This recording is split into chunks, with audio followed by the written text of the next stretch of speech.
नमस्कार प्रिय विद्यार्थियों। आज के वीडियो के माध्यम से हम लोग चर्चा करेंगे हिस्ट्री बीए प्रथम वर्ष प्रथम सेमेस्टर इकाई संख्या 1 और अध्याय संख्या 1। कहने का मतलब है सब एक एक ही है और अव्वल दर्जे की यानी कि नंबर 1 की पढ़ाई भी शुक्ला एचडी पॉइंट पर होती है। तो क्यों ना चैप्टर संख्या 1 को बहुत ही बढ़िया तरीके से समझा जाए और ऐसे ही चैप्टर 2 को 3 को 4 को बहुत ही बारीकी के साथ समझने का प्रयास किया जाएगा। आपको बता दूं कि आज की वीडियो के माध्यम से अध्याय संख्या 1 को बहुत ही डिटेल से बहुत ही बारीकी के साथ आपको बताने का प्रयास करेंगे, ताकि ऐसे जब आपसे एग्जाम में कोई क्वेश्चंस पूछा जाए चैप्टर संख्या 1 से तो आप उसको लेकर के सोचे ना कि ये क्वेश्चंस कहां से आ गया। यानी इतना अच्छे से आपको बताएंगे कि क्वेश्चंस आपका एक भी छूटने वाला नहीं है। जब आप बीए के प्रथम सेमेस्टर में एडमिशन लेते हैं तो दो प्रकार के इतिहास आपको पढ़ने होते हैं। पहला इतिहास होता है आपका, एक होता है एंशिएंट हिस्ट्री और एक होता है मेडिवल हिस्ट्री। तो ये मेडिवल हिस्ट्री का पार्ट है। यानी मेडिवल हिस्ट्री अगर आपका केवल हिस्ट्री सब्जेक्ट है तो आप जो है इसको पढ़ें, हिस्ट्री वाले केवल बच्चे। और जिनका एंशिएंट हिस्ट्री है वो उनके लिए दूसरा आएगा, ठीक है। यानी उनके लिए एंशिएंट हिस्ट्री का आएगा, वो ऑलरेडी मैंने दे दिया है 1-2 दिन पहले। चले, हिस्ट्री बीए प्रथम सेमेस्टर में फर्स्ट सेमेस्टर न्यू बैच 2026-27 के लिए, 28 के लिए, 25-26-27 सभी के लिए यूनिट 1 चैप्टर संख्या 1 के बारे में चर्चा करेंगे। प्राचीन इतिहास का परिचय समझेंगे हम, यानी इंट्रोडक्शन टू एंशिएंट हिस्ट्री। खास करके संस्कृति और परंपरा को भी देख लेंगे। यानी कि मैं चाहता तो प्राचीन इतिहास की परिचय को ही एक चैप्टर में समझा देता, मुश्किल से 20 से 25 मिनट की वीडियो होती और समाप्त हो जाता पहला चैप्टर। लेकिन मैंने सोचा कि भाई फिर संस्कृति परंपरा को बताने में एक वीडियो लगेगा, तो ऐसे में अगर क्यों ना एक ही वीडियो में आपका ये पढ़ा दिया जाए, तो नहीं 2-2 चैप्टर आपको एक एक वीडियो के माध्यम से समझ में आ जाएंगे। यूनिट नंबर 1 से लगभग 3 से 4 क्लास में लूंगा और उसमें पूरा डिटेल से आपको चीजें समझाऊंगा। इकाई संख्या 1 में आपको बहुत सारी चीजें पढ़नी, जैसे कि introduction to ancient history, culture and tradition यानी कि संस्कृति और परंपरा, फिर हिस्टोरियंस ऑफ एंशिएंट इंडिया यानी कि प्राचीन भारत के जो इतिहासकार रहे बेसिकली उसके बारे में आपको पढ़ना है। Indian knowledge system, short brief history of prehistoric age यानी पूरा पाषाण काल, मध्य पाषाण काल, नव पाषाण काल, इन सभी के बारे में पढ़ना है। ये सब मैं आपको बताऊंगा। साथ ही साथ में प्राचीन भारत के इतिहास का जैसे आरसी मजूमदार, कल्हड़ हो गए, ठीक है। इसके अलावा आपके जो है और भी तमाम सारे लोग हैं, जैसे कि बीडी सावरकर हो गए, ठीक है। ऐसे और तमाम 6 विद्वानों के बारे में जो परीक्षा में प्रश्न पूछे गए उनके बारे में हम चर्चा करेंगे। चलिए, तो tradition in ancient history and culture, ठीक है, यानी culture and tradition in ancient history और इंट्रोडक्शन टू एंशिएंट हिस्ट्री, इसको दोनों को आज के वीडियो के माध्यम से हम समझेंगे। चर्चा करते बिना समय गंवाए हुए हेडिंग डालिएगा। ये देखिए नोट्स जो मैं तैयार कर रहा हूँ, ये नोट्स आपके पढ़ने के लिए, खास करके पीडीएफ पढ़ने के लिए तैयार किया जा रहा है। और इसको मुझे जो बोलना है उसको मैंने लिख भी दिया है सरल भाषा में, ठीक है।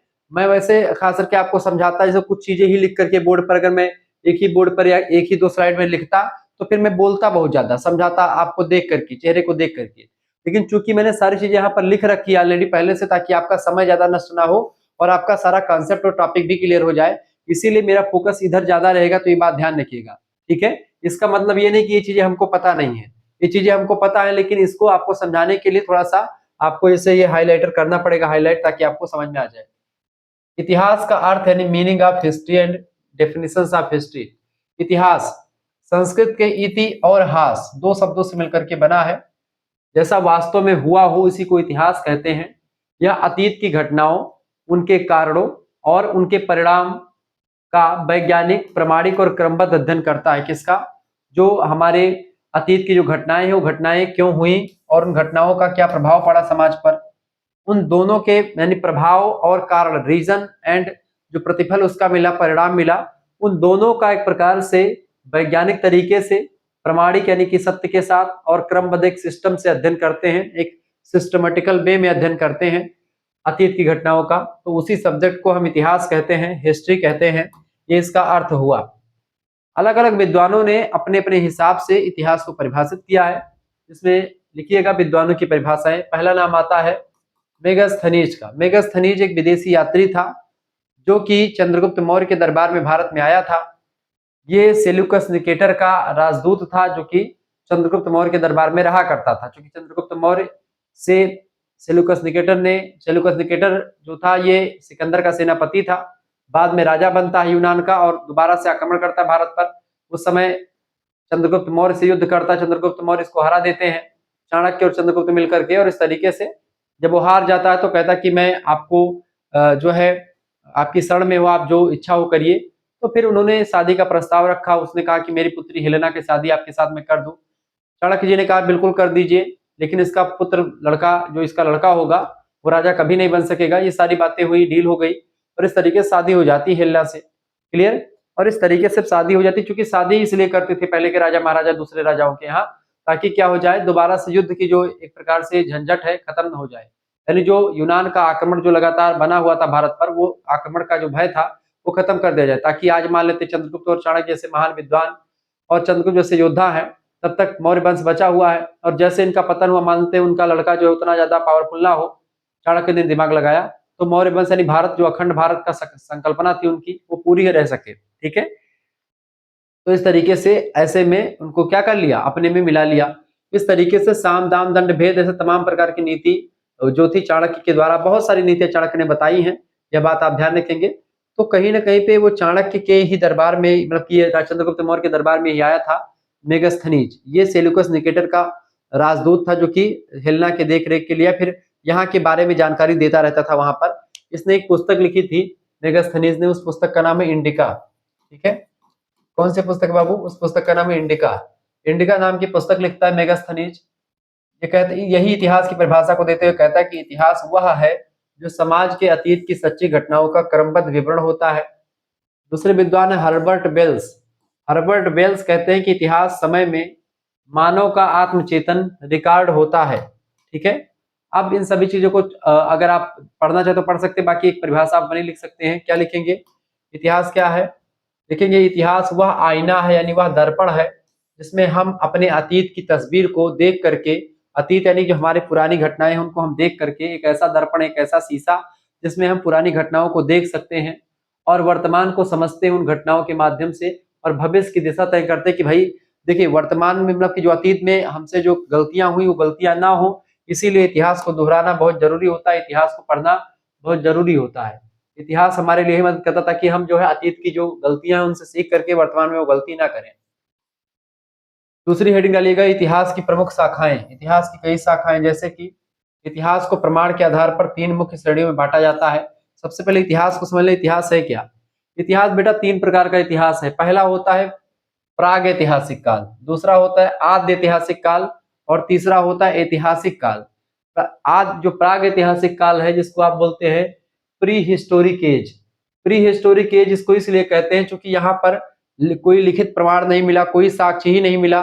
ठीक है, जैसे कि आप देखते हैं जो आदि मानव वगैरह थे, पूरा पाषाण काल, मध्य पाषाण काल, जहां पर लिखने पढ़ने के कोई साक्ष्य नहीं मिले हैं। ठीक है, अवशेषों के आधार पर वहां के बारे में हम जानकारी प्राप्त करते हैं। ऐसे ऐसे इतिहास को हम प्राग ऐतिहासिक काल कहते हैं। ठीक है, दूसरा होता है आद्य ऐतिहासिक काल। आद्य ऐतिहासिक काल में हमको लिखे पढ़े स्रोत तो मिले हैं, लेकिन उनको हम पढ़ नहीं पाए हैं, जैसे सिंधु घाटी सभ्यता। ठीक है, और तीसरा होता है ऐतिहासिक काल, जिसमें हमको लिखित चीजें मिली हैं और उसको हम पढ़ने में सक्षम भी हुए, जैसे कि वैदिक काल। ठीक है, ध्यान रखेंगे। तो प्राग ऐतिहासिक यानी कि आदि मानव वगैरह पूरा काम, पूरा पाषाण काल, मध्य पाषाण काल, नव पाषाण काल, ये सब। ठीक है, सिंधु घाटी सभ्यता। सिंधु घाटी सभ्यता जो है वह एक प्रकार से आद्य ऐतिहासिक काल में, यानी अर्ध ऐतिहासिक काल कह सकते हैं। इसमें कुछ चीजें मिली है, कुछ चीजों को पढ़ा नहीं जा सका, उन चीजों को, यानी लिखावट तो मिली लेकिन उसको हम पढ़ नहीं पाए हैं उस स्क्रिप्ट को। ठीक है, और तीसरी बात है ऐतिहासिक काल, जिसमें तथ्य और प्रमाण सब कुछ मिलते हैं, लिखित साक्ष्य भी उपलब्ध हैं, उसको पढ़ा भी जा सका है। यही 3 खंड में आपको इतिहास बांटते हैं, समझे। जब लेखन का विकास नहीं हुआ था इसलिए लिखित प्रमाण उपलब्ध नहीं था इसमें। जानकारी केवल पुरातात्विक अवशेषों, जैसे कि तमाम सारे उपकरण मिले हैं, हड्डियां मिली हैं, गुफा चित्र मिले हैं, उन्हीं से हम जानकारी ग्रहण कर पाते हैं उस समय के बारे में कैसा रहा होगा। इसको कई भागों में बांट सकते हैं। प्रागैतिहासिक काल को हम 3 भागों में बेसिकली बांट सकते हैं। तो 3 भाग कौन कौन से हैं, समझे इसको।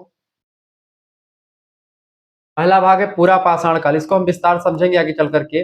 पूरा पाषाण काल, मध्य पाषाण काल और नव पाषाण काल को। पूरा पाषाण काल की अगर बात की है, पूरा माने तो पुराना, पाषाण काल, पाषाण माने पत्थर का एज, यानी कि इसको आप कह सकते हैं पेलियोटिक लेथिटिक एज, यानी कि शिकार और संग्रह का जीवन लोग करते थे। यानी कि जो लोग यहाँ पर शिकार करते, आदि मानव लोग जो थे शिकार करते थे और संग्रह करते थे, उन्हीं शिकार को इकट्ठा करते थे और भोजन की व्यवस्था उससे होती थी। पत्थरों के औजार बनाते थे, इसीलिए इसको पाषाण काल कहते हैं, पत्थरों से ये सब कुछ पत्थरों से गुफाओं का निर्माण करते थे, गुफाओं में रहते थे, ठीक है, और पत्थर से औजार बनाते थे, उसी औजार से शिकार वगैरह किया करते थे, ठीक है। दूसरा है आपका मध्य पाषाण काल। मध्य पाषाण काल की अगर बात की जाए तो मध्य पाषाण काल जो युग है, इसमें सूक्ष्म औजारों की खोज यानी छोटे छोटे औजार बनने शुरू हो गए थे। अर्धस्थायी बस्तियां यानी कि आधी बस्तियां स्थायी, कुछ बस्तियां अस्थायी, यानी कुछ लोग बसने लगे थे, कुछ लोग नहीं बस रहे थे, ये कुछ लोग घुमंतु थे, इस तरीके से जीवन यापन होने लगा। यहाँ पर शिकार के अलावा खाद्यान्न उत्पादन यानी कि यहाँ पर देखते प्रारंभिक पशुपालन और कृषि भी थोड़ी बहुत शुरू हो चुकी थी मध्य पाषाण काल तक आते आते। और तीसरा काल आता है प्रागैतिहासिक में नवपाषाण काल। नवपाषाण युग की अगर बात की जाए, ठीक है, नवपाषाण की बात की, इसमें क्या क्या विशेषता थी, एक सरसरी नजर में हम आपको बता रहे हैं। कृषि की शुरुआत हो जाती है बढ़िया तरीके से, मिट्टी के बर्तन बनना शुरू हो जाते हैं, मृदभांड जिसको कहते हैं। अस्थाई ग्राम यानी कि अस्थाई लोग रहने लगते हैं, ग्राम बनने लगता है, और इस तरीके से यहाँ से जीवन यापन थोड़ा सा सरल हो जाता है। आग की खोज, पहिए का आविष्कार, ये सब आप देखते हैं सब हो चुका होता है। अगला युग आता है आपका धातु युग। धातु युग की अगर बात की जाए, धातु युग में जैसे ताम्र पाषाण सभ्यता, कांस्य युगीन सभ्यता, लौह का प्रयोग, ठीक है, व्यापार का आरंभ हो गया, ये सब चीजें धातु युग में आकर के होना शुरू हो गया। इस तरीके से आपने प्राग ऐतिहासिक काल के 3 कालखंडों को या 4 कालखंडों को समझा बेसिकली, ठीक है। अब इन चीजों को आपको तीसरे चैप्टर या चौथे चैप्टर में आपको विस्तार समझना है, ठीक है। दूसरा कालखंड क्या है, आद्य ऐतिहासिक, जो अर्ध ऐतिहासिक काल मैंने आपको बताया था, जहां पर हमको लेखन पद्धति की चीजें मिली है लेकिन उसको हम पढ़ नहीं पाए हैं, ठीक है। लेखन का विकास हो चुका था पर लिपि अभी पूरी तरह से पढ़ी नहीं जा सकी है, न समझी जा सकी है, आज भी हम उसको नहीं पढ़ पाए हैं, न समझ पाए हैं। उदाहरण के रूप में हड़प्पा सभ्यता, सिंधु सरस्वती सभ्यता, ये सब जो सभ्यताएं हैं, ये सब आद्य ऐतिहासिक काल की सभ्यता, ये सब आद्य ऐतिहासिक समय है इतिहास का, ठीक है। इसमें नगर योजना कैसी थी, सिंधु घाटी सभ्यता भी आपको पढ़नी आगे चल करके यूनिट नंबर 2 में। नगर योजना की अगर बात की जाए, ग्रिड पैटर्न, पक्की ईंटों के घर बनते थे, ठीक है, सिंधु घाटी सभ्यता में। नल जल निकासी की पूरी व्यवस्था थी, नालियां एक दूसरे को समकोण पर काटती थी, रोड एकदम से सीधे सीधे हुआ करते थे, नालियां ढकी रहती थी, ठीक है। व्यापार और मुद्रा का प्रयोग यहाँ पर होना शुरू हो गया था, ठीक है, आद्य ऐतिहासिक काल में। और तीसरा काल आता है ऐतिहासिक काल, जिसके बारे में हम लोग पढ़ते हैं बेसिकली। ऐतिहासिक काल की अगर बात की, हिस्टोरिक एज जिसको कहते हैं, जब लेखन का पूर्ण रूप से विकास हो गया था और लिखित प्रमाण शिलालेखों के माध्यम से, ग्रंथों के माध्यम से उपलब्ध होने लगे थे। घटनाओं की तिथि भी मेंशन होने लगी थी, स्थान और विवरण स्पष्ट रूप तरीके से चीजें मिलने लगी। भारतीय ऐतिहासिक काल के प्रमुख चरणों में आप देखते हैं, जैसे कि वैदिक काल में सबसे पहला काल कौन सा आता है, वैदिक काल। वैदिक काल जो है, इसमें आप देखते हैं वेदों का दबदबा था, ऋग्वेद का विकास, और ऋग्वेद जो है लिखित ग्रंथ है, सबसे बड़ा, सबसे फेमस ग्रंथ दुनिया का, सबसे प्रसिद्ध ग्रंथ और सबसे प्राचीन ग्रंथ है। देखिए वैदिक काल की शुरुआत 1500 ईसा पूर्व से लेकर के 600 ईसा पूर्व तक वैदिक काल का समय मानते हैं। फिर इसके बाद में महाजनपद काल आता है, 600 ईसा पूर्व से लेकर के 321 ईसा पूर्व तक का जो समय काल है, महाजनपद काल आता है। फिर महाजनपद काल के बाद में फिर मौर्य काल आता है, यानी मौर्य साम्राज्य, 321 ईसा पूर्व से लेकर के 185 ईसा पूर्व तक, जिसमें चंद्रगुप्त मौर्य जिसके संस्थापक हैं। इसके बाद में फिर उत्तर मौर्य काल आता है, यानी मौर्य काल के बाद में शुंग वंश, कणव वंश, ये सब वंश आते हैं, ठीक है। इन सभी वंश के बारे में आपको भी पढ़ना पड़ता है। इसके अलावा गुप्त वंश आता है, ठीक है। गुप्त वंश 319 ईस्वी से लेकर के 550 ईस्वी तक रहता है। फिर उसके बाद में हर्षवर्धन आते हैं, हर्षवर्धन और उत्तर गुप्त युग आता है, ठीक है।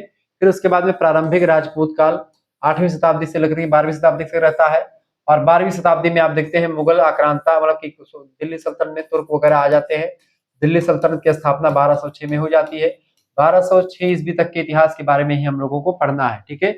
शुरुआत इतिहास से लेकर के 1206 ईस्वी तक का इतिहास, जिसमें हमको प्राग ऐतिहासिक, आद्य ऐतिहासिक यानी पूरा पाषाण काल से लेकर के पूरा पाषाण काल, मध्य पाषाण काल, नव पाषाण काल, ताम्र का पाषाण काल, ठीक है, कांस्य युग, ठीक है, ये सब पढ़ना है। उसके बाद सिंधु घाटी सभ्यता पढ़ना है, फिर वैदिक काल पढ़ना है, फिर महाजनपद, मौर्य काल, उत्तर मौर्य काल, गुप्त काल, हर्षवर्धन, प्रारंभिक राजपूत काल, यहाँ तक आपको पूरा पढ़ लेना है इतिहास। एक बेसिकली आपको ये सिलेबस भी, इसमें आपको ये चीजें पढ़नी है। ये सब चीजें आपको यहाँ पर नौ मतलब के ऐतिहासिक काल में यही चीजें घटनाएं आपको मिलती हैं, ठीक है। चलिए काल विभाजन के दृष्टिकोण से अगर देखें हम, तो प्रागैतिहासिक काल और इन सभी को काल विभाजन का सारणीबद्ध रूप, ठीक है। प्रागैतिहासिक क्या है, प्रागैतिहासिक आज से 20 लाख वर्ष पूर्व और 25,000 मतलब 2500 ईसा पूर्व मतलब की समय रहा इसका, एक प्रागैतिहासिक काल का। पुरातात्विक जो है स्रोतों से इसकी जानकारी मिलती है हमको, जैसे भीमबेटका का गुफा चित्र, तमाम सारा पाषाण औजार यानी पत्थर के औजार मिले हैं, ठीक है। कोई या और इसके अलावा इसकी विशेषता ये कि यहाँ पर कोई लेखन नहीं है, कुछ लिखा पढ़ा नहीं मिला है। इसमें शिकारी संग्राहक जीवन यानी कि शिकार को इकट्ठा करके शिकार करके जीवन यापन किया जाता रहा होगा, ऐसा पता चलता है। दूसरा काल आता है इतिहास में आद्य ऐतिहासिक काल, 2500 ईसा पूर्व से लेकर के 1500 ईसा पूर्व तक का जो समय काल है, इसको बोलते हैं आद्य ऐतिहासिक काल। आद्य ऐतिहासिक काल ये भी पुरातात्विक स्रोतों पर ही आधारित है। अपठित लिपि मिली है हमको, यानी लिपियों का विकास हो चुका था लेकिन उसको हम पढ़ नहीं पाए हैं। जैसे हड़प्पा सभ्यता, मोहनजोदाड़ो सभ्यता, ठीक है। ये एक नगर योजना, मतलब कि ये इनकी एक नगरीय सभ्यता थी। नगर योजना, व्यापार, अपठित लिपि, इन सभी इसकी विशेषताएं हैं। कुल मिलाकर के तो आद्य ऐतिहासिक काल आपका ये जो सभ्यता वगैरह, सिंधु घाटी सभ्यता, मोहनजोदाड़ो की सभ्यता, हड़प्पा की सभ्यता, ये सब जो है आद्य ऐतिहासिक काल में आते हैं। प्राग ऐतिहासिक में जो जिसको हम पढ़ नहीं पाए हैं, ना तो जिसको हम जो है कोई लिखा पढ़ा साक्ष्य मिला ही नहीं, इसमें मिला तो हम पढ़ नहीं पाए। और तीसरा होता है ऐतिहासिक काल, जिसके बारे में मैंने आपको बता दिया अभी। ऐतिहासिक काल जो है 1500 ईसा पूर्व से लेकर के जितना भी समय आज तक है वो सब ऐतिहासिक काल कहा जाता है। यानी 1500 ईसा पूर्व से लेकर के आज जो हमारा समय चल रहा है वो ऐतिहासिक काल है। इसमें जो साक्ष्य हमको मिले हैं, लिखित साक्ष्य और पुरातात्विक साक्ष्य, दोनों प्रकार के साक्ष्य मिले हैं। इसमें जैसे वेद हमारा है, चारों वेद, ऋग्वेद, यजुर्वेद, सामवेद और अथर्ववेद, चारों वेद शामिल है, ठीक है। महाकाव्य जैसे कि रामायण, महाभारत शामिल है। शिलालेख लेखन शामिल है, ठीक है। ये सब विकसित हुआ, घटनाओं का स्पष्ट विवरण यहाँ पर आपको दिखेगा। इस तरीके से ऐतिहासिक काल में चीजें हमको दिखेंगी, ठीक है। इस काल में क्या शामिल है इसको समझते हैं। जैसे कि इंपॉर्टेंट चीजें हैं इसलिए मैं आपको बता रहा हूँ। प्राग ऐतिहासिक काल जो है केवल पुरातात्विक प्रमाण, पाषाण धातु, युग की जानकारी देता है। दूसरी बात, आद्य ऐतिहासिक काल क्या करता है? आद्य ऐतिहासिक काल नगर सभ्यता, अपठित लिपि, पुरातात्विक व कुछ आंशिक लिखित प्रमाण देता है। वहीं पर ऐतिहासिक काल की अगर बात की जाए तो शिलालेख, पांडुलिपियां, साहित्य, यात्रियों के विवरण, ये सब मिलते हैं जिनसे हमको यहाँ के इतिहास के बारे में जानकारी मिल जाती है। इस तरीके से आप चीजों को समझ पा रहे हैं। अगली हेडिंग आप डालिएगा, प्राचीन इतिहास के स्रोतों का संक्षिप्त उल्लेख कीजिए। हेडिंग क्या डालेंगे? प्राचीन इतिहास के स्रोत, यानी प्राचीन इतिहास हम कैसे जान पाते हैं जब हमको चीजें, जब हम वहां पर नहीं थे तो हमको कैसे पता चलती है कि भाई वहां पर रहा क्या होगा। पहले होता पुरातात्विक स्रोत, ऐसे स्रोत जो कि हमको खुदाई से मिले हुए हैं, ठीक है। जैसे कि औजार तमाम सारे मिले हैं उन लोगों के, उन औजारों के आधार पर उनकी कार्बन डेटिंग पद्धति के द्वारा उनकी एज निकाली जाती है कि ये औजार कब के, कितने साल पुराने हैं। और उस पुराने जो है औजारों की मदद से हम क्या कर पाते हैं, उन्हीं पुराने औजारों की मदद से हम लोग चीजों को जान पाते हैं। कार्बन डेटिंग पद्धति के द्वारा हम चीजों को समझ पाते हैं, ठीक है। तो बहुत ही बारीकी के साथ आप चीजों को जान पा रहे हैं। इसके अलावा बर्तन तमाम सारे मिले हैं, मिट्टी के बर्तन जिसको मृदभांड कहते हैं, वो सब हमको प्राप्त हुए हैं। सिक्के मिले, तमाम सारे कॉइन्स मिले हैं, जिन पर सिक्कों पर क्या होता है कि जैसे कि राजा महाराजाओं की फोटो अंकित होती है, साथ ही साथ में उस पर सन लिखा होता है, ठीक है। और सिक्कों पर जैसे किस धर्म का राजा था इसका भी उल्लेख हो जाता है, क्योंकि कभी कभी सिक्कों पर भगवान की मोहरें भी, मतलब भगवान के चित्र भी छपे रहते हैं। इस तरीके से उनके धार्मिक, साहित्यिक और आर्थिक जीवन का पता चलता है। मूर्तियां तमाम सारे मिले हैं, तमाम सारे भवन अवशेष, भवन माने घर के अवशेष, घर के कूड़ा कबाड़े, जो है मलबे मिले हैं, घर कैसे बनता था पूरा स्ट्रक्चर मिला है। तो इन सभी ये पुरातात्विक स्रोत है, इनके माध्यम से हम जो है प्राचीन इतिहास को जानते हैं। 3 प्रकार के स्रोत होते हैं, साहित्यिक स्रोत, ठीक है, साहित्यिक स्रोत, पुरातात्विक स्रोत और विदेशी यात्रियों के विवरण।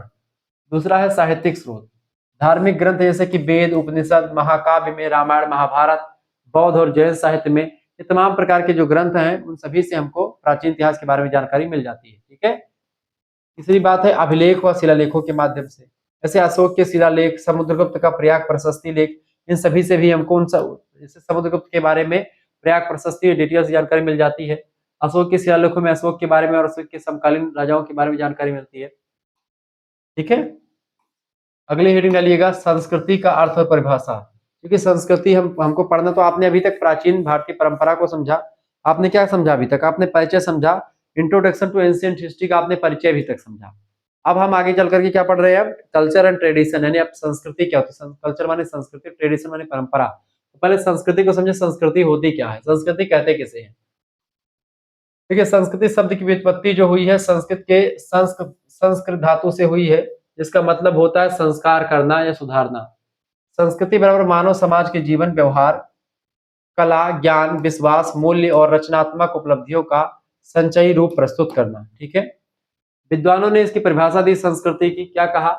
एडवर्ड टायलर कहते हैं संस्कृति की परिभाषा को देते हुए कि संस्कृति वह संपूर्ण जटिलता होती है, जटिलता माने कठिनता होती है। संस्कृति क्या है? वह संपूर्ण जटिलता है जिसमें ज्ञान, विश्वास, कला, नैतिकता, कानून, रीति रिवाज और मानव के द्वारा अर्जित अन्य क्षमताएं शामिल होती हैं। ये क्या होता है? इसी को हम संस्कृति कहते हैं। संस्कृति वह संपूर्ण जटिलता जिसमें ज्ञान, विश्वास, कला, नैतिकता, कानून, रीति रिवाज और मानव द्वारा अर्जित जितनी भी क्षमताएं, कैपेसिटी होती है, उस सभी को संस्कृति में शामिल करते हैं। रॉबर्ट रेडफील्ड कहते हैं कि संस्कृति वह जीवन शैली है जो समाज को उसकी विशिष्ट पहचान देती है। हर समाज की संस्कृतियों में बदलाव भी आपको देखने को मिल सकता है। शुक्ल पॉइंट की विशेष परिभाषा नोट डाउन कर लीजिए। संस्कृति वह आदर्श सूत्र होता है जो पीढ़ियों को जोड़ करके समाज के विचार, आचार और सृजन को एक निरंतरता देता है। तात्पर्य यह है कहने का कि जब हम संस्कृति की बात करते हैं तो यह आदर्श सूत्र है। संस्कृति और सभ्यता दो होती हैं। संस्कृतियां प्रायः अमूर्त होती हैं, अमूर्त धारणा है संस्कृति, ठीक है, यानी कि कल्चर इज द अब्स्ट्रैक्ट। जबकि आप सिविलाइजेशन की बात करते तो सभ्यताएं जो होती हैं वो दिखती हैं। जैसे संस्कृतियां दो प्रकार की होती है, एक होती भौतिक संस्कृति, एक होती अभौतिक संस्कृति। भौतिक संस्कृति जो हमको दिखती है वो भौतिक संस्कृति है।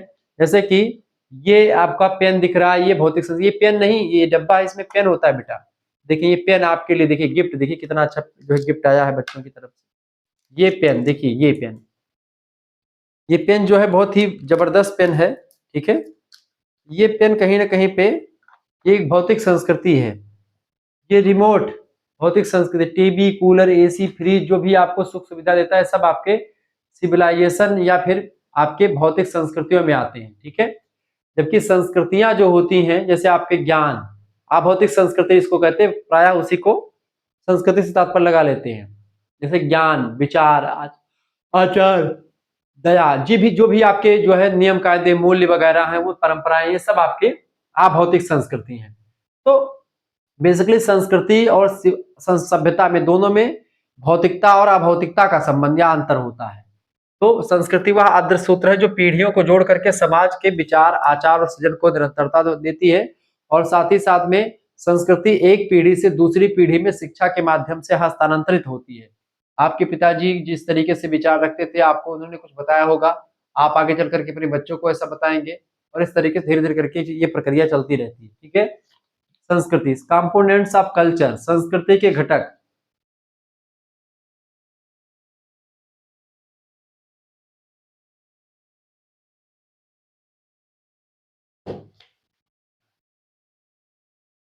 समझने का प्रयास करें। संस्कृति के कितने घटक होते हैं बाबू? संस्कृति के कई घटक होते हैं, बेसिकली वैसे दो घटक ही हैं। पहला है आपका भौतिक संस्कृति यानी मटेरियल कल्चर। वह संस्कृति जो भौतिक वस्तुओं से संबंधित है, जैसे कि उदाहरण के रूप में समझे, मकान एक भौतिक संस्कृति है, जैसे कि औजार भौतिक संस्कृति है, बर्तन भौतिक संस्कृति, वस्त्र, वाहन, इमारतें, सिक्के, जो भी आपको दिख रही, जिसको आप छू सकते हैं, जिसको आप टच कर सकते हो, वह सब भौतिक संस्कृति का ही अंग है। दूसरी संस्कृति होती है अभौतिक संस्कृति। आ माने नहीं, भौतिक माने भौतिक, जिसको आप छू और देख नहीं सकते हैं। नॉन मटेरियल कल्चर यानी वह संस्कृति जो विचार, मूल्य, विश्वास और परंपरा से जुड़ी होती है, उसी को अभौतिक संस्कृति कहा जाता है। उदाहरण जैसे कि कोई भाषा, धर्म, कला, संगीत, साहित्य, नृत्य, नैतिक मूल्य, मोरल वैल्यू जिसको कहते हैं, ये सब भौतिक संस्कृति नहीं बल्कि अभौतिक संस्कृति का उदाहरण है। आप भाषा को देख या सुन नहीं सकते, आप भाषा को महसूस करते हैं, ठीक है। धर्म, कला, संगीत, साहित्य, नृत्य, नैतिक, ये सब एक कला होती है, तो उसको आप देख नहीं सकते, मतलब उसको महसूस करते हैं आप, ठीक है, उसकी फीलिंग्स होती है। अगला, संस्कृति की विशेषता हेड डालिएगा। देखिए सबसे पहली बात है मानव निर्मित होती संस्कृति, प्रकृति से अलग मानव की सृजनात्मक शक्ति की परिणाम होती हैं। मनुष्य के पास जो क्रिएटिव माइंड है, उसी क्रिएटिव माइंड के द्वारा मनुष्य ने तमाम प्रकार की चीजों का निर्माण किया है। संस्कृतियां मनुष्य के जीवन की उपज है या मनुष्य की उपज है, मानव निर्मित संस्कृति होती है। दूसरी बात, संचयी स्वरूप, इसकी विशेषता क्या? संचयी स्वरूप, पीढ़ी दर पीढ़ी संचित होकर के आगे बढ़ती है, एक पीढ़ी से दूसरी पीढ़ी में हस्तांतरित होती रहती हैं संस्कृतियां, दूसरी विशेषता इसकी। तीसरी विशेषता संस्कृति की है गतिशीलता, यानी समय और परिस्थिति के हिसाब से ये संस्कृतियां बदलती रहती हैं, यानी कि समय और परिस्थिति के अनुसार बदलती रहती हैं संस्कृतियां। तीसरी विशेषता। चौथी विशेषता संस्कृति की ये है कि अनुकूलनशील, यानी कि नई खोजों, नए विचारों को अपनाने में सक्षम है। कोई नया विचार आया, कोई नई सोच आई, नई खोज आई, तो उसको अपने में एक्सेप्ट करके कर लेते और आगे बढ़ जाते हैं। इस तरीके से सिस्टम चलता रहता है। ठीक है। इसके अलावा सामाजिक, समाज में साझा रूप से प्रचलित होती है, यानी कि सामाजिकता जो इसमें होती है, यानी कि समाज में साझा रूप से प्रचलित होती है। सभी में संस्कृति होती है कि संस्कृति किसी एक की जागीर नहीं होती, पूरे समाज की होती है। ये रही संस्कृति के बारे में आपको बातें। अब आपने संस्कृति के बारे में जानकारी देख ली, अब परंपरा को समझेंगे और इससे बनने वाले टॉप एमसीक्यूज भी हमने रखे हैं, यानी कि जो ऑब्जेक्टिव टाइप के क्वेश्चंस होते हैं उसको भी मैंने बनाया हुआ है, वो आपको मिलेंगे, परेशान होने की आपको जरूरत नहीं है। बहरहाल आपके लिए एक व्यवस्था की गई है कोर्स की। ठीक है। आप जिन बच्चों को कोर्स में ज्वाइन होना है, हमारे साथ जुड़ना है, पीडीएफ नोट्स वाले ग्रुप में जुड़ना है, क्लास पूरी डिटेल से प्राप्त करनी है, वो हमारे साथ जुड़ सकते हैं। ठीक है। एसएमएस क्या करना है, 9161936062, इस नंबर पर आपको व्हाट्सएप पर एसएमएस कर देना। क्या एसएमएस कीजिएगा, आप अपना नाम एसएमएस कर देना, अपने व्हाट्सएप पर अपने यूनिवर्सिटी का नाम, अपने सब्जेक्ट की नेम और आप किस सेमेस्टर में है। वैसे आप प्रथम सेमेस्टर में है तो फर्स्ट सेमेस्टर का नाम आप लिख करके भेज दीजिएगा इस नंबर पर कि गुरुजी हम फर्स्ट सेमेस्टर में हैं और 100 रुपए वाला कोर्स हम ज्वाइन करना चाहते हैं। ठीक है। अगर कोर्स ज्वाइन करना होगा तभी एसएमएस कीजिए, बिना मतलब कि एसएमएस नहीं करना, ध्यान रखिएगा। क्योंकि और ये कोई ऐसी बात नहीं कि आप एसएमएस करेंगे आपके पास इसके अंदर भेजा जाएगा तो आपका कोई फ्रॉड हो जाएगा या ऐसी कोई बात नहीं है। बिल्कुल डरो मत। आप व्हाट्सएप पर इस नंबर पर एसएमएस करोगे, आप मेरे पास ही एसएमएस करोगे, डायरेक्टली मेरे पास एसएमएस आता है। तो जब मैं भेजता हूँ कहीं कहीं किसी बच्चों के पास स्कैनर, तो बच्चे डर जाते हैं कि कहीं गुरुजी कुछ हैक ना कर लें, कुछ गुरुजी हमको पकड़ ना लें, या फिर डर जाते हैं एकदम से। डरिए मत कि हाँ गुरुजी हमको खा लेंगे या गुरुजी हमारा फोन ले लेंगे या कुछ हो जाएगा। कुछ नहीं होगा बाबू, इतना बड़ा चैनल चलाते हैं कोर्स के लिए, इसलिए व्हाट्सएप पर व्यवस्था किया गया है ताकि आप आसानी से चीजों को जान पाएं। ठीक है। और सस्ती फीस रखी जा सके। अगर एप्लीकेशन बनवाए, मतलब कि एप्लीकेशन मेरा है शुक्ला डिपर, लेकिन उस पर क्लास नहीं चलेगी, उस पर क्लास नहीं चलती है, ध्यान रखिएगा, क्योंकि उस पर फीस बहुत महंगी रखनी पड़ती है और वहां पर हर एक सब्जेक्ट की अलग अलग फीस आपको देनी पड़ती। यहाँ पर क्या है, सभी सब्जेक्ट, जैसे कि आपके 3 मेजर सब्जेक्ट है, एक माइनर सब्जेक्ट, एक को करिकुलर, यानी मान लेते हैं आपके 4 या 5 सब्जेक्ट होते हैं वो सब्जेक्ट, तो उन सभी सब्जेक्ट की तैयारी मात्र 100 रुपए फीस में आपकी हो जाएगी। कैसे पेमेंट करना है आपको 100 रुपए, ये आपके पास एक स्कैनर भेजेंगे यानी क्यूआर कोड, उसी क्यूआर कोड पर आपको मात्र 100 रुपए फीस पेमेंट, कितने रुपए, केवल 100 रुपए फीस उसी क्यूआर कोड पर आपको सेंड कर देना है। जैसे ही आप मात्र 100 रुपए फीस जमा करेंगे, तुरंत आपके पास एक स्कैनर भेज दिया जाएगा। ठीक है। जैसे 100 रुपए आप फीस पेमेंट करेंगे इस स्कैनर पर, आप किसी दूसरे से, आप मान लेते नहीं चलाते तो आप किसी दूसरे से भी फीस जमा करवा सकते हैं। यह बात आप ध्यान रखिएगा। ठीक है। आपके घर में कोई चलाता हो, बाहर का कोई चलाता हो, किसी से भी आप पेमेंट करवा सकते हो। जैसे आप पेमेंट करेंगे आपको व्हाट्सएप ग्रुप से जोड़ा जाएगा, गर्ल्स ग्रुप अलग है, बॉयज ग्रुप अलग है, कोई दिक्कत नहीं। आपको लाइव क्लास वाले ग्रुप से जोड़ दिया जाएगा, वहां पर आपको लाइव क्लास की लिंक मिलेगी। इसके अलावा जब भी क्लास होगी उसके अलावा वीडियो लेक्चर्स उन सभी की पीडीएफ नोट्स मिलेगी, प्रीवियस ईयर क्वेश्चन पेपर यहाँ पर आपको मिलेंगे। ठीक है। इसके अलावा प्रीवियस ईयर क्वेश्चन पेपर के अलावा आपको यहाँ पर क्या मिलेगा, साथ ही साथ में सभी सब्जेक्ट की पीडीएफ नोट्स मिलेगी। खास करके पीडीएफ नोट्स ये सबसे इंपॉर्टेंट है। को करिकुलर सब्जेक्ट जो आपका होता है फूड न्यूट्रिशन हाइजीन का है, उसके लगभग आपके 10 model paper, previous year question paper, सब कुछ आपके मिलेंगे और ये साल्फा में मिलेंगे, यानी कि ये सॉल्व होंगे पीडीएफ में भी। ठीक है। वीडियोस तो मिलेंगी ही, साथ ही साथ में ये आपके सॉल्व पेपर की पीडीएफ मिलेगी, यानी 1000 क्वेश्चंस आपको विथ आंसर एक्सप्लेनेशन के साथ सारी चीजें आपको मिलेंगी। हर एक सब्जेक्ट का आपको मिलेगा, जैसे जियोग्राफी, पॉलिटी, हिंदी, हिस्ट्री, जो भी आपका सब्जेक्ट होगा, संस्कृत, अंग्रेजी, सारे सब्जेक्ट क्लास चलाने का प्रयास आपकी बार है। तो भटकना नहीं है, ना कहीं पर आपको जाना है। मात्र 100 रुपए फीस पेमेंट कीजिए और तुरंत हमारे साथ जुड़ जाइए, मात्र 100 रुपए फीस वाले ग्रुप में। आप किसी भी यूनिवर्सिटी से, किसी भी कॉलेज में पढ़ रहे हैं, सभी के लिए लेक्चर इंपॉर्टेंट है। ठीक है, बात ध्यान रखेंगे। जैसे आप दीनदयाल उपाध्याय गोरखपुर विश्वविद्यालय, वीर बहादुर सिंह पूर्वांचल विश्वविद्यालय, महात्मा गांधी काशी विद्यापीठ, जनक शेखर बलिया विश्वविद्यालय, Raja Mahendra Pratap Singh state university, MJ प्यारे बरेली रोहिलखंड विश्वविद्यालय, मासा कुमारी सहारनपुर विश्वविद्यालय, चौधरी चरण सिंह मेरठ विश्वविद्यालय, छत्रपति शिवाजी महाराज कानपुर विश्वविद्यालय, एमजे प्यारे बरेली रोहिलखंड विश्वविद्यालय, महाराजा सुहेलदेव आजमगढ़ विश्वविद्यालय, वीर बहादुर सिंह पूर्वांचल, राम मनोहर लोहिया विश्वविद्यालय, सिद्धार्थ नंद कपिल वस्तु, मां पाटेश्वरी बल्लामपुर विश्वविद्यालय, डॉक्टर भीमराव अम्बेडकर आगरा विश्वविद्यालय, बुंदेलखंड यूनिवर्सिटी झांसी, प्रोफेसर रज्जू भैया स्टेट यूनिवर्सिटी। ठीक है। इसके अलावा आपका लखनऊ विश्वविद्यालय, ऐसे तमाम प्रकार के, बिहार के, राजस्थान के तमाम प्रकार के विश्वविद्यालय, उत्तराखंड के, जहां पर भी हिंदी समझी जाती है, सभी में आपके लिए लेक्चर पूर्ण रूप से समर्पित है। सभी बच्चों में यही चीजें आएंगी, तो परेशान नहीं होना है। सब कुछ आपको बारीकी के साथ मिलेगा, सब कुछ आप पढ़ते रहिएगा। चलिए इस स्क्रीनशॉट इस नंबर पर आप व्हाट्सएप पर पेमेंट कर दीजिए, मतलब किस पे पेमेंट कर दीजिएगा जो भेजा गया, और पढ़िए आराम से। अब हम संस्कृति को समझ चुके हैं, परंपरा को समझते हैं। परंपरा किसे कहते हैं? परंपरा जो होती है बाबू, परंपरा का अर्थ और परिभाषा देखिए, परंपरा समाज में लंबे समय से चली आ रही है, मान्यताएं होती हैं, रीति रिवाज होते हैं, व्यवहार और सांस्कृतिक तत्व होते हैं, लंबे समय से हमारे समाज में चलते आ रहे हैं, जिनको लोग मान भी रहे हैं, जो पीढ़ी दर पीढ़ी हस्तांतरित होती रहती है। आपके पिताजी वही करते थे, आप भी उसको करते हैं, उसी परंपरा को फॉलो करते हैं, आपका बच्चा भी उसी परंपरा को फॉलो करेगा। ठीक है, जैसे कुछ लोग कहते हैं कि हमारे में ये नहीं होता, हमारे में वो नहीं होता, तो ये परंपरा का ही हिस्सा है। मैकाइबर और पेज, ये समाजशास्त्री है, कहते हैं कि परंपरा वह सामाजिक प्रक्रिया है जिसके द्वारा अतीत के व्यवहार वर्तमान में निरंतरता पाते हैं। यानी अतीत के व्यवहार जो होते हैं वर्तमान में क्या पाते हैं? वर्तमान में निरंतरता पाते हैं। यह बात आप ध्यान रखिएगा। ठीक है, तो मैं क्या है परंपरा? वह सामाजिक प्रक्रिया यानी प्रोसेस है, एक सोशल प्रोसेस है जिसके द्वारा क्या होता है? अतीत के व्यवहार यानी जो बीत गए व्यवहार हैं वो वर्तमान में कंटिन्यू होते, वर्तमान में निरंतरता पाते हैं। ठीक है, परंपरा वह जीवंत पुल होता है जो अतीत के अनुभव और वर्तमान के व्यवहार को जोड़ता है। यानी परंपराएं जो होती हैं हमारे पुराने चीजों को जोड़ती हैं। ठीक है, यह बात आप ध्यान रखेंगे। आगे बढ़ते हुए चीजों को जानने का प्रयास करते हैं। परंपरा की क्या क्या विशेषताएं हो सकती हैं? हेडिंग डालिएगा परंपरा की विशेषताएं। देखिए, परंपरा की पहली विशेषता की दीर्घकालिकता होती है, दीर्घकालीन प्रक्रिया होती है, ये कई पीढ़ियों तक कायम रहती है, लगातार एक पीढ़ी से दूसरी पीढ़ी में जाती रहती परंपराएं। दूसरी बात है सामाजिक स्वीकृति, समाज के द्वारा स्वीकार की जाती है। समाज के सभी लोग मानते हैं जो है परंपराओं को, कोई एक व्यक्ति के मानने से नहीं होता, पूरी समाज मानता है। इसके अलावा संस्कृति का हिस्सा, यह संस्कृति की निरंतरता का माध्यम है। साथ ही साथ में दोहरा प्रभाव, यानी कुछ परंपराएं समाज को मजबूती देती हैं, जैसे कि गुरु शिष्य परंपरा, ये मजबूती देती है हमारे समाज को, और कुछ समय के साथ साथ अप्रासंगिक हो जाती है, जैसे कि अस्पृश्यता। अस्पृश्यता यानी छुआछूत पहले एक समाज की परंपरा थी कि भाई जो ब्राह्मण लोग होते थे उनको जो है बिना नहाए या फिर जो है लोग नहीं स्पर्श करते, ब्राह्मण की खटिया पर कोई शूद्र नहीं बैठता था। आजकल सभी लोग बैठ रहे थे, यानी कि ये पहले समय के साथ साथ जो चीजें थी आज प्रासंगिक नहीं है। अस्पृश्यता, अनटचेबिलिटी, उसको खत्म कर दिया गया है। कोई भी व्यक्ति एक दूसरे से छू सकता है। ठीक है, छूने से कोई मना नहीं कर सकता। भारतीय संविधान का अनुच्छेद 17 जो है वो मौलिक अधिकार में भी शामिल कर दिया गया, अस्पृश्यता का अंत कर दिया गया।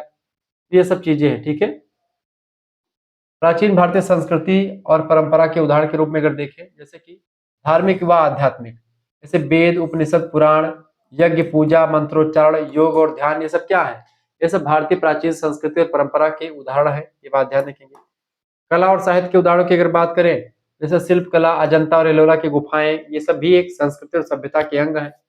नृत्य यानी भरतनाट्यम, कथक, कली, ये सब एक नाट्य जो है नाट्य परंपरा, जो भारतीय नाट्य परंपरा से आगे बढ़ा है, सॉरी भारतीय मतलब भारतीय संस्कृति से आगे बढ़ा, भारतीय संस्कृति और सभ्यता का अंग है। महाकाव्य परंपरा में आप देखते हैं रामायण, महाभारत जैसे महाकाव्य। रामायण को किसने लिखा? रामायण को वाल्मीकि जी ने लिखा। किसने लिखा बेटा? वाल्मीकि जी ने लिखा है। ठीक है, राम महाभारत किसने लिखा है? वेद व्यास जी ने लिखा है। ठीक है, वेद व्यास जी ने लिखा है, कृष्णद्वैपायन वेद व्यास, दोनों संस्कृत भाषा में लिखते हैं। सामाजिक और जीवन पद्धति, ठीक है, संयुक्त परिवार प्रणाली हमारी संस्कृति की एक देन है, हमारी कल्चर है। ज्वाइंट फैमिली हमारे यहाँ पर रहती है। पर्व त्योहार, दीपावली, होली, पोंगल, बिहू, ये सब आपको मिलते हैं। अतिथि देवो भवः, यानी कि हमारे यहाँ पर अतिथियों को देवताओं के समान माना जाता है, अतिथियों की सेवा करी जाती है। ये सब चीजें, संस्कृतियां, सभ्यता जो है हमारे यहाँ पर विद्यमान है, परंपराएं विद्यमान है। संस्कृति, परंपरा और इतिहास का परस्पर संबंध क्या होता है, इसको समझने का प्रयास करें। संस्कृति क्या है, परंपरा क्या है, इतिहास क्या है, इसको एक उदाहरण के माध्यम से आपको समझाऊं। इतिहास क्या है? इतिहास क्या है बेटा? देखिए, इतिहास जो होता है घटनाओं का रिकॉर्ड होता है कि कोई घटना कब हुई है। ठीक है, कोई घटना कहाँ पर हुई है और कोई घटना कैसे हुई है। किसी भी घटना का कारण क्या है, कोई घटना कब हुई, कहाँ हुई और कैसे हुई, पूरी डिटेल से जानकारी, एक घटना का एक रिकॉर्ड, एक तथ्य परक जानकारी जो होती है, इतिहास हमको देता है। संस्कृति क्या होती है? संस्कृति बेटा ने कल्चर जो होता है उन घटनाओं को, जिन घटनाओं को इकट्ठा किया, रिकॉर्ड इतिहास ने बताया, जिन घटनाओं को, उन घटनाओं में झलकता समाज का रचनात्मक जो पक्ष होता है, यानी क्रिएटिव जो समाज होता है, रचनात्मक समाज का जो पक्ष होता है, उसको संस्कृति कहते हैं। कि उससे क्या सीखा जा सकता है और उससे क्या आगे इनोवेशन किया जा सकता है, आगे क्या आविष्कार किया जा सकता है। और जो परंपरा होती है ये उस रचनात्मकता की निरंतरता होती है। रचनात्मकता मतलब की जो रचनात्मकता यहाँ पर संस्कृति में चल रही है, उसी को कंटिन्यू आगे लगातार किया जा सके, जो कि इसलिए किया जा सके ताकि वो एक पीढ़ी से दूसरी पीढ़ी में क्या हो सके, हस्तांतरित हो सके, चलती रह सके, ये परंपरा होती है। तो इतिहास और परंपरा और संस्कृति का ये ऐसा संबंध होता है, यानी घटनाओं का रिकॉर्ड इतिहास होता है, उन घटनाओं में जो झलक रहा रचनात्मकता और रचनात्मकता संस्कृति कही जाती है, और वो संस्कृति लगातार बनी रहे उसी को परंपरा कहा जाता है। ठीक है, उदाहरण के रूप में अगर हम समझे इस चीज को, समझे उदाहरण जैसे कि मानते वेद, वेद क्या है, ऐतिहासिक ग्रंथ है। अब वेद में तमाम सारी चीजें लिखी हुई संकलित है, तो वेद एक ऐतिहासिक ग्रंथ है, तो वेद एक क्या है, वेद इतिहास है। दूसरा, वेदों में वर्णित जो जीवन मूल्य है, यानी वेदों में जो जीवन जीने की कला या क्या सही है क्या गलत है बताया गया है, जीवन कैसे जिया जाता है, अच्छा जीवन कैसे जिए, तो जो जानकारी वेदों में हमें मिलती है जीवन के बारे में, वो एक प्रकार से संस्कृति होती है, कल्चर होता है हमारा। और जो मंत्रोच्चारण की प्रथा है, यानी जो प्रथा है मंत्र उच्चारण करने की, स्वर मात्रा लगाने की एक प्रथा है, एक परंपरा, वो परंपरा में आ जाती है। इसी वेद के उदाहरण से हमने समझा, जो वेद जो है पूरा वेद एक ऐतिहासिक ग्रंथ है।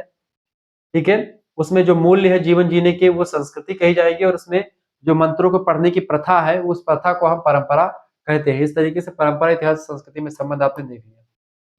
निष्कर्षता हम कह सकते हैं introduction to ancient history culture and tradition में निष्कर्ष हम लिख सकते हैं। क्या निष्कर्ष लिख सकते हैं, देखिएगा पहला निष्कर्ष, निष्कर्ष क्या है बाबू आपका, निष्कर्ष है कि मानव की सभ्यता की जड़ें, मानव सभ्यता की जड़ें जो होती है, प्राचीन इतिहास हमें बताता है कि कैसे मानव ने प्रागैतिहासिक काल से ऐतिहासिक काल में प्रवेश किया, पत्थर के औजारों से लेकर के नगर सभ्यता और लिपि के विकास तक की यात्रा कैसे की मनुष्य ने। ठीक है, दूसरी बात, संस्कृति का आत्मा रूप, यानी कि संस्कृति वह आदर्श शक्ति है जो भाषा, कला, धर्म, नैतिकता, विज्ञान और जीवन पद्धति को जोड़ती है और समाज की पहचान बनाती है। ठीक है, तीसरा निष्कर्ष आप लिख सकते हैं भारतीय इतिहास परंपरा में परंपरा और परंपरा की निरंतरता। देखिए, परंपरा अतीत के मूल्यों, रीति रिवाजों और विश्वासों को पीढ़ी दर पीढ़ी संजो करके रखती है और वर्तमान तक लाती है, जिससे समाज में स्थिरता और एकात्मकता मतलब की एकता बनी रहती है। ठीक है, ये बात आप ध्यान रखेंगे। इसके अलावा चौथा निष्कर्ष ये लिख सकते हैं आप कि इतिहास, संस्कृति और परंपरा का संबंध कैसे है। देखिए, इतिहास हमें घटनाओं का क्रम देता है, संस्कृति उन्हें रचनात्मक और वैचारिक पहलू को उजागर करती है उसके, और परंपरा उन मूल्यों को जीवित रखती है। तीनों मिलकर के मानव सभ्यता की संपूर्ण तस्वीर बनाते हैं। संस्कृति, सभ्यता, संस्कृति, इतिहास और परंपरा। पांचवा निष्कर्ष आप लिख सकते हैं कि समाज के विकास की धरोहर है। यानी प्राचीन इतिहास, संस्कृति और परंपरा केवल अतीत की बातें नहीं है, बल्कि ये वर्तमान और भविष्य के लिए मार्गदर्शक हैं, जो हमें पहचान, प्रेरणा और सीख प्रदान करते हैं। इस तरीके से आपने इन चीजों को जाना। आपका ये चैप्टर यहीं पर समाप्त होता है, लेकिन इससे पहले हम जो है इस चैप्टर को समाप्त करने से पहले इससे बनने वाले टॉप एमसीक्यूज के बारे में आपको बताएंगे। ठीक है, जो एग्जाम में पूछे जा सकते हैं, एग्जाम ओरिएंटेड एमसीक्यूज मैंने तैयार किए हैं, आइए समझने का प्रयास करते हैं। पहला प्रश्न आपके स्क्रीन पर आ चुका है, इतिहास शब्द का अर्थ यह हुआ किस भाषाई रूप से आया हुआ है। संस्कृत के इति और हास से। बिल्कुल, ऑप्शन नंबर इसका ए करेक्ट आंसर हो जाएगा, इतिहास, ए ऑप्शन करेक्ट आंसर हो जाएगा। संस्कृत में इति इस प्रकार और आहास का मतलब होता है घटित हुआ। इतिहास का उद्देश्य अतीत की घटनाओं का तथ्यात्मक या तथ्यपरक और क्रमबद्ध वर्णन करना होता है। दूसरा क्वेश्चन आप देखिएगा, दूसरा प्रश्न आ चुका है, ऐतिहासिक काल की मुख्य पहचान क्या है। पत्थर के औजार, लिपि का प्रयोग। बिल्कुल, ऐतिहासिक काल में लिपि का प्रयोग था। प्राय आद्य ऐतिहासिक काल में लिपि का विकास था, लेकिन उसको पढ़ा नहीं जा सका था। ठीक है, और प्राग ऐतिहासिक में लिपि का विकास ही नहीं था। तो प्राग ऐतिहासिक काल में लिपि अनुपस्थित रहती है, जबकि ऐतिहासिक काल में लिखित अभिलेख उपलब्ध होते हैं। लिपि से घटनाओं का सटीक अभिलेखन और काल निर्धारण संभव हुआ है। ठीक है, तीसरा प्रश्न, प्राग ऐतिहासिक की तिथि निर्धारण में कौन सी वैज्ञानिक तकनीक सर्वाधिक विश्वसनीय मानी जाती है। तो है कार्बन 14 परीक्षण जो होता है, ये सबसे इंपॉर्टेंट माना जाता है। कार्बन डेटिंग जो पद्धति होती है, पुरातात्विक वस्तुओं की आयु ज्ञात करने के लिए जो है 50,000 वर्ष तक की वस्तुओं की तिथि निर्धारण करने में संभव है कार्बन डेटिंग पद्धति जो होती है, कार्बन 14 परीक्षण। चौथा नंबर क्वेश्चन आपकी स्क्रीन पर आ चुका है, प्रश्न आप देखिएगा, संस्कृति और सभ्यता में अंतर का सही आधार कौन सा है। सभ्यता और भौतिक, सभ्यता भौतिक, संस्कृति या भौतिक है। बिल्कुल, सभ्यता भौतिक है, सभ्यता दिखती मैंने आपको बताया था, और संस्कृति या भौतिक है। बिल्कुल राइट आंसर है, ये ऑप्शन करेक्ट आंसर हो जाएगा। ठीक है, सभ्यता का संबंध तकनीकी और भौतिक प्रगति से होता है। जैसे कि आपका इनोवेशन हुआ, जैसे कि एसी, कूलर, फ्रिज, टीवी, जो भी सामान है, मोबाइल फोन से लेकर सब कुछ। कैमरा, संस्कृति विचार, मूल्य, आचार और जीवन शैली का प्रतिनिधित्व करती है। ठीक है, पांचवा क्वेश्चन आप देखिएगा। पांचवा प्रश्न, भीमबेटका किस सांस्कृतिक काल से संबंधित है? तो भीमबेटका पूरा पाषाण काल से संबंधित एक स्थान, ऑप्शन नंबर 1 करेक्ट आंसर हो जाएगा। मध्य प्रदेश में स्थित विश्व की धरोहर स्थल है ये। गुफा, चित्रकला और शिकार दृश्य पूरा पाषाण काल के जीवन को दर्शाते हैं यहाँ पर। छठा क्वेश्चन आप देखेंगे, भारतीय ऐतिहासिक काल की शुरुआत किससे मानी जाती है? तो भारतीय ऐतिहासिक काल की शुरुआत ऋग वैदिक काल से मानी जाती है। ऋग्वेद सबसे पुराना काल है, ध्यान रखिएगा। इस काल में लिखित स्रोत वेद उपलब्ध है। सामाजिक, आर्थिक, धार्मिक जीवन का स्पष्ट चित्र जो है वेदों में मिल जाता है। सातवां क्वेश्चन, अभौतिक संस्कृति का एक उदाहरण कौन सा है इनमें से? अभौतिक संस्कृति का उदाहरण इनमें से क्या है? देखिए, मंदिर भौतिक संस्कृति दिख सकती है, छू सकते हैं। मिट्टी के बर्तन भी छू सकते हैं, और आभूषण भी देख और छू सकते हैं। ये सब आपके भौतिक संस्कृति के उदाहरण जो है इनमें से है। क्योंकि लोकगीत जो है ये अभौतिक संस्कृति है, ये आपको दिखता नहीं है। अभौतिक संस्कृति में जैसे विचार, कला, भाषा, विश्वास, ये सब आते हैं। इसका कोई भौतिक रूप ना होते हुए भी यह पीढ़ी दर पीढ़ी तक चलता रहता है। आठवां क्वेश्चन आ चुका है, हड़प्पा सभ्यता को कांस्य युग की सभ्यता क्यों कहा जाता है? इसलिए चूंकि औजार और वस्तुएं जो थी वो कांच की बनी हुई थी। ये ऑप्शन करेक्ट आंसर, कांसा की बनी थी।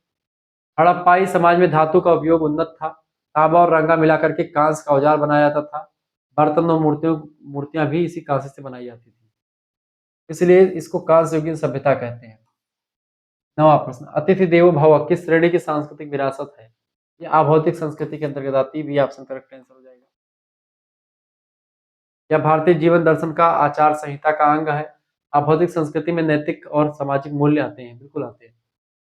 10वां क्वेश्चन आ चुका है, लोक कथा किस प्रकार के स्रोत मानी जाती है? लोक कथा, लोक कथा की बात की तो लोक कथा साहित्यिक स्रोत होता है, बिल्कुल राइट आंसर होगा। लोक कथा, सॉरी, लोक कथा जो है साहित्यिक नहीं, लोक कथा, लोक यानी मौखिक परंपरा में होता है। लोक कथा, लोक गीत जैसे मौखिक परंपरा में इसका लिखित साक्ष्य नहीं मिलता है। पीढ़ी दर पीढ़ी मौखिक रूप से संचारित होती है।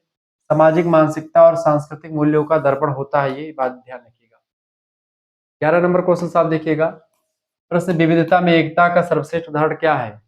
विविधता में एकता का सर्वश्रेष्ठ उदाहरण इनमें से क्या है? फटाफट से आप लोग बताने का प्रयास करेंगे, इसका राइट आंसर क्या हो जाएगा?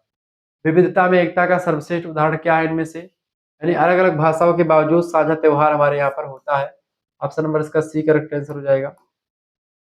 होली, दिवाली, ईद, बैसाखी जैसी परंपराएं पूरे भारत में मनाई जाती है। यह भारतीय संस्कृति के जो है समन्वयशीलता को दर्शाता है कि सब लोग यहाँ पर इकट्ठा होकर के काम करते हैं। 12 नंबर प्रश्न, नवपाषाण काल की प्रमुख उपलब्धियां क्या थी? शिकार करना, कृषि करना, धातु उपयोग या नगर योजना? करेक्ट आंसर क्या हो जाएगा इसका? अस्थायी निवास यानी कृषि करना, इनका जो है हो गया था। अस्थायी निवास और खेती की शुरुआत हो चुकी थी। मिट्टी के बर्तन और पालतू पशु जो थे वो मिलने लगे थे। 13 नंबर क्वेश्चन आ चुका है, ताम्रपत्र किस प्रकार का स्रोत है? ताम्रपत्र जो है एक प्रकार का पुरातात्विक स्रोत होता है। सी ऑप्शन करेक्ट आंसर होगा। तांबे का पाता, ताम्रपत्र प्रशासनिक आदेशों व अनुदानों के प्रमाण है। इनसे आर्थिक और राजनीतिक व्यवस्था का पता चलता है। 14 नंबर क्वेश्चन आपकी स्क्रीन पर आ चुका है। प्रश्न है, संस्कृति के गतिशील होने का अर्थ क्या है? संस्कृति के गतिशील होने का क्या अर्थ होता है? बिल्कुल, संस्कृति समय के साथ साथ बदलती रहती है, इसी को संस्कृति गतिशीलता कहते हैं। नई परिस्थितियों और जरूरतों के अनुसार परंपरा में परिवर्तन होता रहता है। यह बदलाव संस्कृति को जीवंत बनाए रखता है लगातार। 15 नंबर क्वेश्चन आप देखिएगा। प्रश्न, इतिहास का मुख्य उद्देश्य क्या है? इतिहास का मुख्य उद्देश्य अतीत का क्रमबद्ध तथ्यपरक अध्ययन करना। बिल्कुल, अतीत का क्रमबद्ध और तथ्यपरक अध्ययन करना ही इतिहास कहलाता है। इतिहास घटनाओं का वैज्ञानिक व तर्कपूर्ण विश्लेषण करता है और इससे वर्तमान और भविष्य के लिए सीख मिलती है। ये बात आप ध्यान रखेंगे। तो आप लोगों ने प्रथम सेमेस्टर को देख लिया, अब हम सेकंड चैप्टर के बारे में चर्चा करेंगे नेक्स्ट वीडियो में। ठीक है, इसमें आपको क्या पढ़ना है? बीए फर्स्ट सेमेस्टर में आपको जब पढ़ते हैं प्राचीन और आरंभिक मध्यकालीन भारत का इतिहास पढ़ना है, प्रारंभ से लेकर के 1206 ईस्वी तक। ठीक है, इसमें आपको पढ़ना है अध्याय संख्या 2 में क्या पढ़ना है? प्राचीन भारत के इतिहासकारों के बारे में पढ़ना है। चर्चा करेंगे हिस्टोरियंस ऑफ एंशिएंट इंडिया। ठीक है, इसमें सबसे पहले कल्हड़ के बारे में चर्चा करेंगे और सभी के बारे में चर्चा करते रहेंगे। तो जिनको भी जुड़ना हमारे साथ जुड़ सकते हैं, मात्र 100 रुपये फीस रखी गई आप सभी के लिए। ठीक है, तुरंत एसएमएस कीजिए इस नंबर पर 91 61 93 60 62। इस नंबर पर आप व्हाट्सएप पर एसएमएस कर दीजिएगा। क्या एसएमएस कीजिएगा? अपना नाम, ठीक है, अपने यूनिवर्सिटी का नाम, अपने सब्जेक्ट के नेम और आप किस सेमेस्टर में हो, प्रथम सेमेस्टर, उसका नाम लिख कर भेज दीजिएगा। आपके पास एक स्कैनर यानी क्यूआर कोड भेजेंगे, उसी क्यूआर कोड पर आपको 100 रुपये फीस जमा कर देनी है। ये फीस आप खुद भी जमा कर सकते हो, किसी दूसरे से भी आप जमा करवा सकते हैं, बात ध्यान रखिएगा। और यहाँ पर आपको सब कुछ मिलेगा, ठीक है। अपना नाम, अपने यूनिवर्सिटी का नाम, अपने सब्जेक्ट का नाम, सेमेस्टर का नाम सब लिख करके भेज दीजिएगा। लाइव क्लास की link, video lecture, PDF notes, model paper, ठीक है, प्रीवियस ईयर क्वेश्चन पेपर, ठीक है, ऑब्जेक्टिव टाइप के क्वेश्चन पेपर, मॉडल लिखित टाइप के question paper, model paper, revision class, marathon class, महामैराथन class, chapter wise PDF notes, unit wise PDF notes, सब कुछ आपको मिलेगा मात्र 100 रुपये फीस में। जिन बच्चों को जुड़ना है तुरंत भेजेंगे, जो है स्कैनर आपके पास मैं भेजूंगा, उस पर आप पेमेंट कर दीजिएगा और आपको भेज दिया जाएगा, सब कुछ मिल जाएगा। आपको व्हाट्सएप ग्रुप से जोड़ा जाएगा, जहां पर आपको लाइव क्लास की लिंक मिलेगी। व्हाट्सएप ग्रुप आपके लिए अलग अलग व्यवस्था है, पूरी डिटेल्स जानकारी आपको मिलेगी। कोई इस प्रकार कोई दिक्कत नहीं होगी, सब कुछ आपके लिए व्यवस्थित किया गया है। धन्यवाद, मिलते हैं फिर नेक्स्ट वीडियो, तब तक के लिए जय हिंद जय भारत। आप सभी का बहुत बहुत धन्यवाद। हमारे से जुड़ने के लिए इसी प्रकार से अपना प्यार बनाए रखें। बहुत बहुत धन्यवाद। वीडियो को लाइक और चैनल को सब्सक्राइब कर दीजिएगा।